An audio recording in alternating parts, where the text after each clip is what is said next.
Assalamualaikum Bu Aisyah. Waalaikumsalam warahmatullahi wabarakatuh. Yang berbahagia, saya ingin bertanya, jika kita ingin menghadapi orang yang suka marah-marah, kata-katanya kasar, komentarnya negatif, dan sulit sekali memberikan kenyamanan dan ketenangan dalam hati kita.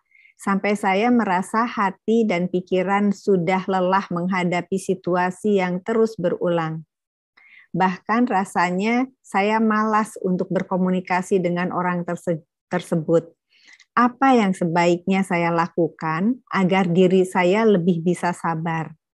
Kalau untuk menghindari dari orang tersebut, rasanya sulit karena tinggal dalam satu rumah.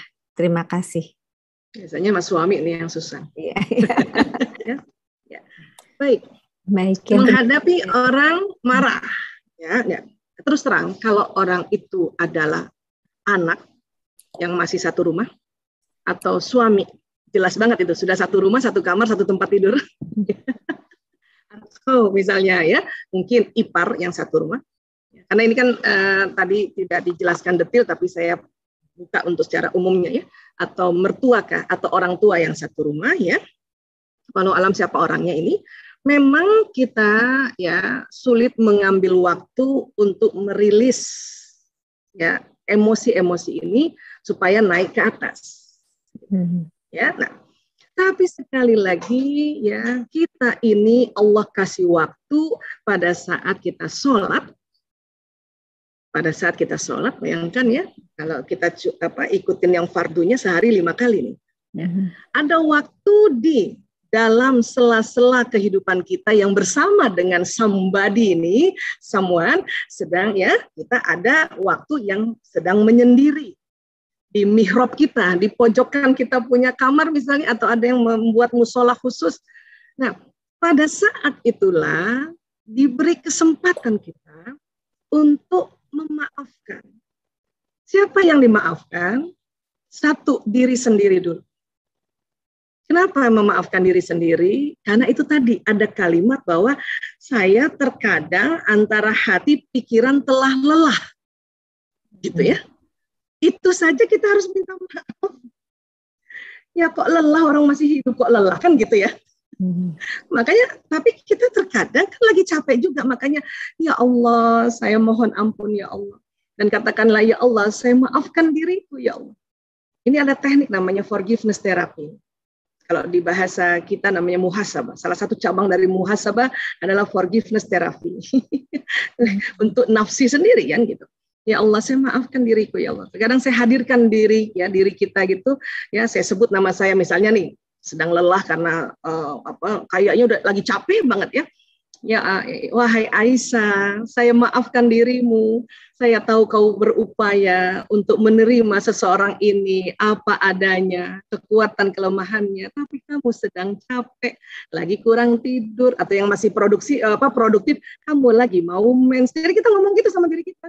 Kamu lagi mens, atau mungkin yang udah 45 tahun ke atas, kamu premenopause. Misalnya. Diomongin. Jadi kita memaafkan diri kita dulu. Nah, karena banyak sekali di antara kita, ya, kita lupa memaafkan diri kita dan lupa mengapresiasi diri kita yang begitu banyak energinya menghadapi kondisi-kondisi yang konflik tadi gitu. Jadi maafkan. Nah, barulah berikutnya adalah memaafkan somebody ini. Tekniknya macam-macam. Salah satunya tadi, ya. Kita mencoba untuk memikirkan perasaan dan merasakan pikiran. Tentu tuh tadi saking lelahnya itu kan yang kepikiran yang pasti yang bikin gak enak perasaannya terus kan ya. Ya, dia acukan saya, oh gak enak perasaan saya lebih gak enak gitu ya. Saya ngomong mukanya gak lembut, oh perasaan lagi gak enak. Kalau ini suami ya. WA panjang lebar nggak dijawab, perasaan lagi nggak enak gitu ya. Diajak ngomong nonton TV, perasaan lagi nggak enak gitu. Ya, itu tentu tuh banyak banget yang pikiran muncul. Ini di sini ya lebih tidak enak. Terus cari sampai dapat satu aja yang muncul pikiran kita bahwa tapi dia ya baik juga sih, misalnya gitu ya. Tapi dia ya kalau aku misalnya dia pergi kemana-mana, sempat juga tuh ya bawain martabak, walaupun sudah 30 tahun sekali, misalnya gitu ya. Atau mungkin ya kita kan di sini memori ini kan banyak nih, munculin sampai dapat satu. Nah, satu peristiwa yang kita ingat di memori ini, kemudian membuat perasaan lebih enak. Atau mungkin pelajaran bahwa suamimu jembatan surgamu, itu satu. Itu kan agak lebih enak tuh. Di antara yang nggak enak, itulah pakai teknik tadi diamplifikasi. Ya, langsung habis sholat, apalagi habis sholat sudah rileks semuanya, tinggal tenang, ya Allah, ya begitu banyaknya penatnya hatiku, pikiranku terhadap suamiku ini karena bikin nggak enak terus. Tapi alhamdulillah ada satu ya Allah yang mungkin agak enak. Nah itu ngomong sendiri dalam hati, naikkan sampai 10. Ya Allah, saya memperbesar rasa ini ya Allah. Istilahnya amplifikasi. 1, ngitung aja. 2, nah waktu kita ngitung bayangin 1, 2 itu naiknya ke atas gini, 1, 2, 3. Itu ya, ini nih jantung ini yang tadinya berputar itu tadi kan itu yang tadinya berputar yang tawaf tadi, yang tadinya lambat. 2, 3, 4, 5, 6, 7, 8, 9, 10. Itu yang terjadi di sodor kita. Itu yang kencangnya luar biasa ya, langsung malah jadinya bersyukur sudah sampai 10 ya, amin ya Allah, hadirkan somebody itu orang yang di depan kita, baru kirimkan Al-Fatihah dan salawat. Baru tuh setelah Al-Fatihah, setelah salawat, sampaikan ya Allah, sampaikan salamku padanya.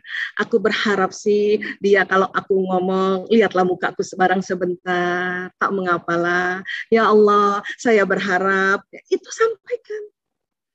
Apakah terdengar oleh orang itu? Iya. Kenapa? Tadi kita sudah belajar bahwa apa yang kita pikirkan, apa yang kita rasa itu ada gelombangnya. Dan dia sampai ke orang tersebut. Menembus rintangan dinding, menembus rintangan waktu, menembus rintangan tempat, dan sebagainya. Bahkan menembus rintangan alam. Nah itu yang kita mau pakai. Makanya salah satunya teknik ini bisa pakai teknik seperti ini.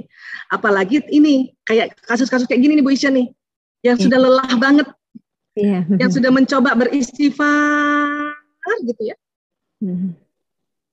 Nah, sekarang harus lurusin dulu nih.